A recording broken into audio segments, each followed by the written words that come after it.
バレンタインデー、私のいとこが金のために私の彼氏と寝た。彼はすっかり彼女に夢中で、私を邪魔に思うようになったホラーゲームに放り込むことで、彼女にとって不運だったのは、彼が実際には金持ちじゃなかったこと。そして私にとって不運だったのは、私がダンジョンに足を踏み入れた瞬間、ゲームのラスボスに使われてしまったこと。彼は笑って言った。ずっと逃げ回った挙句、結局戻ってきたのか？さて、俺を捨ててまで選んだ相手はどいつだ？その間、いとこと私の彼氏とやらは、ただ呆然と立ち尽くし、私がボスの腕の中に拘束されているのを見ていた。抱き合ってキスする二人を私は凍りつくように見つめていた。怒りで全身が震う。私はショーンにこれ以上ないほど尽くしてきたのに、なぜ彼は浮気なんてしたんだ？それも私の身のいとこ、ミランダ・ブーンと。一体いつから始まっていたのか？たった一度紹介したきりなのに、頭の中を100の考えが駆け巡るが、答えはどこにもない。私が望んでいたのは普通の恋愛なのに、なぜそれがそんなに難しいんだ？私は無感情に顔を背けた。疲れ果てていた。戦うことも問い詰めることも、もうエネルギーが残っていない。ただここから離れて、すべてを終わらせたかった。しかし、一歩動いた瞬間、二人の視線を感じた。振り返ると、彼らはただ見つめているだけじゃなかった。危険な目をしていた。反応する間もなく、誰かが私をつかみ、口と鼻を手で塞いだ。視界がかすみ、体の力が抜けていく。意識が闇に沈む直前、最後に見えたのは、私を見下ろすショーンとミランダの不気味に歪んだ笑顔だった。嫌な予感が腹の底に沈んだが、それを理解する前に、私は意識を失った。次に気づいたとき、私は様々な音ささやき、骨のきしむ音、遠くの悲鳴で目を覚ました。私はぼんやりと目を見開いた。周りでは人々が動き出し、みんな私と同じように混乱し、恐怖に怯えている。その時、誰かが息を飲んだ。ここはどこだ？昼寝してたら、いつの間にかここに。私たちは通りの真ん中に立っていた。本来なら賑わいのあるはずのその場所は、そうではなかった。血の手形で覆われた壁。角には骨の山が積まれ、ドクロがにやりと笑いかけている。本物なのかどうか、私にはわからなかった。一歩前進した瞬間、建物からコウモリの大群が飛び出した。真っ昼間だったが、この場所は正常とは程遠く感じた。暗く、不気味で息が詰まる。背筋が凍るような場所だ。そして、私はそれを見た。二度と見たくなかった場所。胃がキリキリと痛んだ。ここはセベリンの縄張りだ。セベリン小鉢。このホラーワールドの最終ボス。ゲーム内のすべてのモンスターが文句なく彼に従う。私は以前ここに来たことがある。何年も前、偶然この世界に閉じ込められた。必死で脱出を試み、レベルを一つ一つ攻略し、最後の最後でセベリンに捕まってしまったのだ。彼は私が気に入った、お前は俺のものだ、と言った。仕方なく従うふりをした。最初はただ生き延びるためだった。しかし、なぜだか少しずつ本当に彼に惹かれていってしまった。他の誰もが彼をゲーム最強のボスだと思っていた。だが私に対してだけは彼は違った。誰も信じないような優しさを見せた。一時はここに残ろうかと考えたことさえあったが、真実を耳にしてしまった。彼にとって私は単なるゲーム、時間つぶしのおもちゃでしかなかった。傷つき、私は別れを告げ、この世界を後にし、二度と戻らないと誓った。それなのに、今こうして、彼氏がいとこに寝取られたせいで、この悪夢に再び放り込まれている。この世界のことを知る者はほとんどいない。つまり一つしかない。彼、ショーンもまた、以前ここに来たことがあるのだ。私は周囲を見回し、胃がねじれる思いだった。ここはセベリンの世界だ。もし彼に発見されたらおしまいだ。逃げ出しただけじゃない。去る前に彼の城をめちゃくちゃに破壊してしまった。突然、周囲の景色が変わった。大通りの高層ビルが消え、かやぶき屋根の家が並ぶ静かな村に変わった。ミッションが正式に開始したのだ。私は群衆に紛れ、鼓動が高鳴る。村長を名乗る NPC が決まり文句を述べ、ミッションの説明と宿の割り振りを始めた。私たちは全部で8人。そのうち3人がベテランプレイヤーだった。彼らはすぐに主導権を握り、自分たちが仕切るような態度を見せた。私はほとんど注意を払わなかった。キリキリと周囲を見回し、セベリンがどこからともなく現れるのではないかと怯えていた。ベテランの一人、スカーレット・ローソンは私を一別すると嘲笑した。彼女はとっくに私が足手まといだと決めつけ、そばの2人の男に、私が真っ先に死ぬだろうと囁いていた。経験者にとって、この B 級ダンジョンは冗談同然だった。しかし新人にとっては、ほぼ死を意味する。スカーレットの態度は、私が未経験だと思っているからだけじゃない。彼女は嫉妬していた。私を見た瞬間、彼女が私がここ一番の美人なことをひどく気に病んでいるのが分かった。その夜、みんなは怖くて眠れず、ベッドで身を寄せ合った。しかし私は目を閉じている余裕などなかった。脱出しなければ。セベリンに戦いを挑んで勝てる者はいない。大通りの中心部が最も安全な場所だった。あそこに戻らなければ。眠るわけにはいかないので、手がかりを探すために起き上がった。私は以前、新年までのすべてのダンジョンを攻略したことがある。このダンジョンの仕組みは知っていた。この世界の小ボスは、祭壇に封じられた人間に近い奇怪な生物だ。その願いを叶えてやれば、レベルをクリアしてここから脱出できるはずだった。だって、私が祭壇に着いたとき、そこには私一人じゃなかった。3人のベテランがすでに到着していたのだ。彼らの驚きようはほとんど滑稽だった。特にスカーレットの顔は何か腐ったものを飲み込んだように歪んでいた。彼らにとって、私はただの無知な新人だ。自力でここを見つけられるはずがなかった。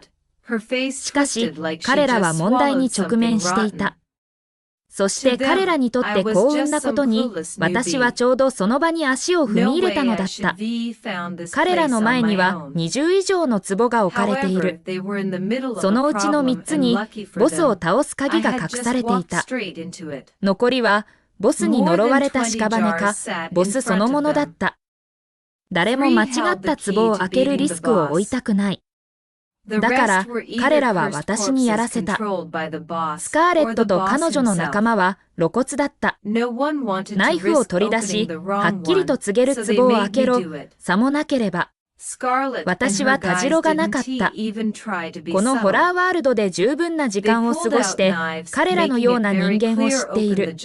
こんな手口を使う連中は、彼らが初めてじゃないし、最後でもない。正直なところ、ここのボスのことはあまり心配していなかった。私たちには因縁がある。私がセベリンと一緒にいたとき、彼は私をこの世界のほぼ全ての主要なボスに紹介してくれた。彼らが私を認識していないはずがなかった。それが私のここからの脱出策だった。ちょっと顔を出して借りを作り、問題なくレベルを通過するはずだった。しかし今、この3人に計画は完全に狂わされた。仕方なく従うしかない。安全な壺は3つだけだ。彼らに選ばせ、その後、一つ一つ壺を開けた。何も起きない。怪物の出現も襲撃もない。ただ3つの完璧な手がかりだけ。3人は呆然と私を見つめた。私は何も知らないふりをしたが、内心では頭がフル回転していた。これは運じゃない。誰かが助けているんだ。ただ、誰なのかわからない。そして、それがセベリンじゃないことを心底願った。手がかりをすべて手に入れた後、3人は私にそれ以上続けるよう強要しなかった。しかし、スカーレットの表情は悔しさで歪んでいた。彼女は私がここまで運がいいとは思っていなかった。彼女は見過ごすつもりはなかった。私は視線をそらし、さりげなく一番奥の壺に近づいた。彼らがまだ気を取られている間に、そっと壺を軽く叩き、囁いた。カムデン、私を、ここから出して。壺がわずかに動き、かすかな声がつぶやいた。レーナ、それはできないよ。ボスが言命したんだ。例外は一切認めない。お前でもな。俺たちの友情なんて、もう意味ないらしいな。だが、古い友人ってことで教えてやるよ。ボスはお前を探して全階層を回っている。今まさに、お前がここにいるって連絡が入ったところだ。胃が締め付けられる思いだった。セベリンは今もすべての世界で私を追いかけている。知るべきだった。結局のところ、私は彼の城を爆破し、別れを告げ、彼の世界をめちゃくちゃにして去ったのだ。もし彼が私を捕まえたら、良い結末は迎えない。歯を食いしばった。悪いな、カムデン。お前だけを道連れにはできない。後で償いはするからそうつぶやくと、深く息を吸い、壺をひっくり返した。耳をつんざくような割れる音が響いた。スカーレットたちが振り返ると、目の前で恐怖の光景が繰り広げられるところだった。カムデンの本来の姿がそこに立っている巨大で血に染まり、怪物的だ。その視線が私に向けられ、最初は驚き、そして理解に変わる。そして、その表情は暗く曇った。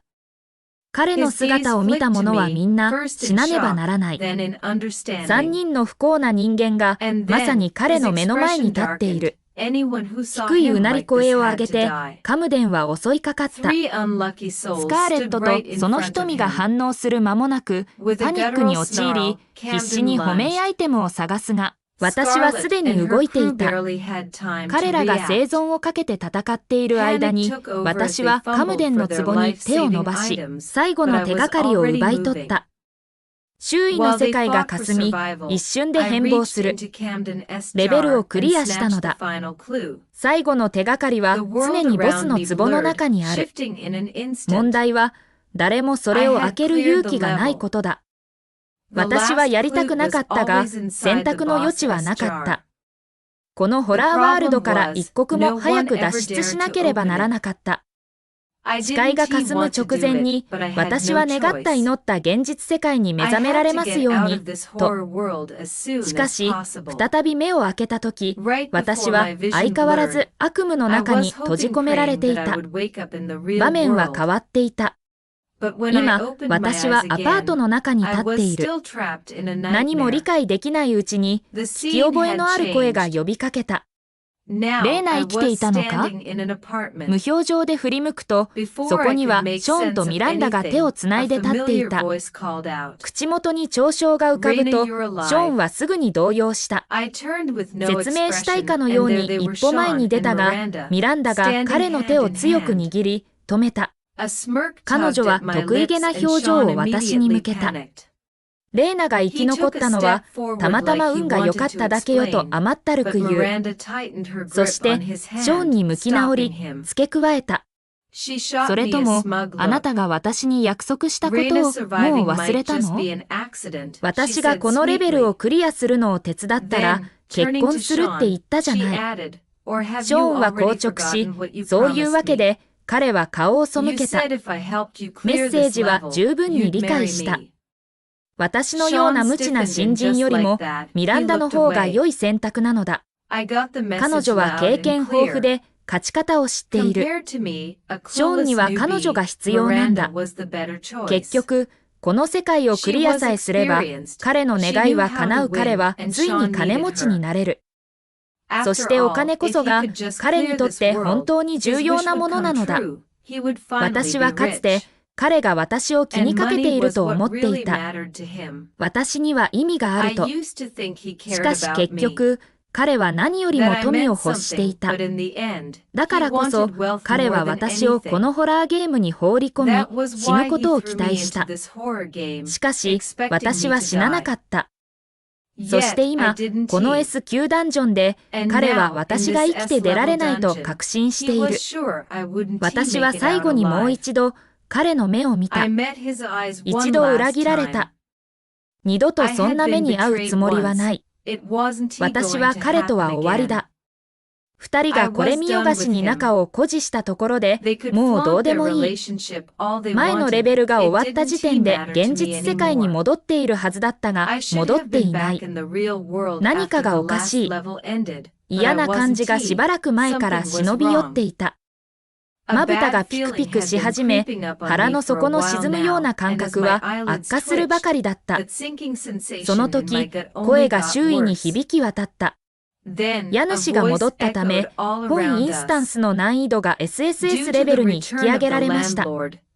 場内は水を打ったように静まり返り、その後、パニックが起こった。SSS レベル。ベテランでも苦戦する難易度だ。生き残った者などほとんどいない。誰もこの展開を予想していなかった。しかし、私は予想していた。このホラーワールドで難易度を SSS レベルに引き上げられる者が一人だけいるからだ。セベリン、胃が落ち込む。私はこれから逃げられない。どこまで逃げようと、どれだけ必死に戦おうと、彼は私を見つけ出す。すべてを経験し、すべての努力をした後に、それでも結局は同じように終わるのだ。NPC がルールの説明を始めたが、私は聞いていなかった。私は群衆の後方に漂い、一人でいた。ショーンとミランダはぴったりと寄り添い、得意げで安心した様子で、まるで死のゲームに閉じ込められていないようだった。しかし、ショーンの視線がちらりと私に向けられたとき、そこには何か別の物ためらいが浮かんでいた。彼はミランダに何か囁き、彼女は得意げに歩み寄り、読みにくい表情を浮かべた。レーナと彼女は甘く言った。ショーンは、あなたがただ謝罪するなら、もしかしたら私たちが守ってあげられるかもしれないって。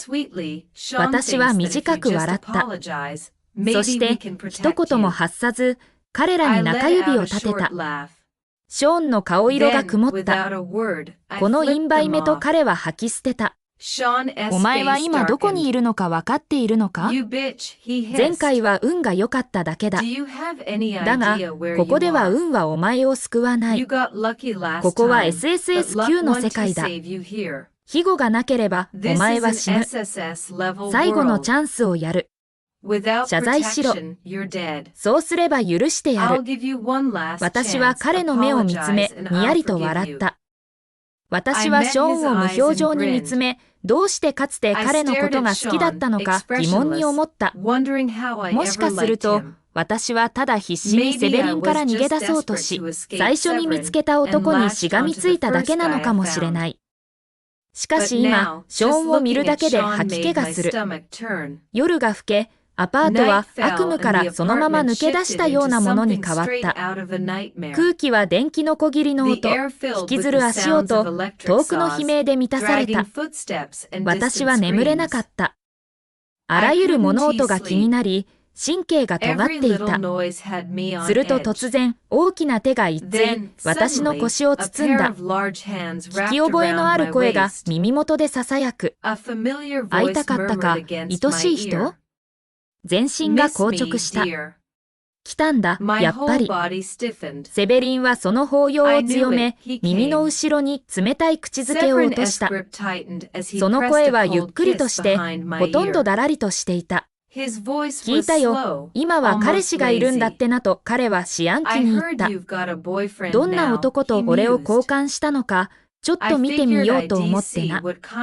ドンという大きな音が瞬間を打ち破り、ドアが蹴破られた。ショーンとミランダが入り口に凍りついて立ち、まだ手放した禁忌のアイテムを握りしめていた。そして、卑怯者のように、くるりと向きを変えて逃げ出そうとしたが、その場で棒立ちになった。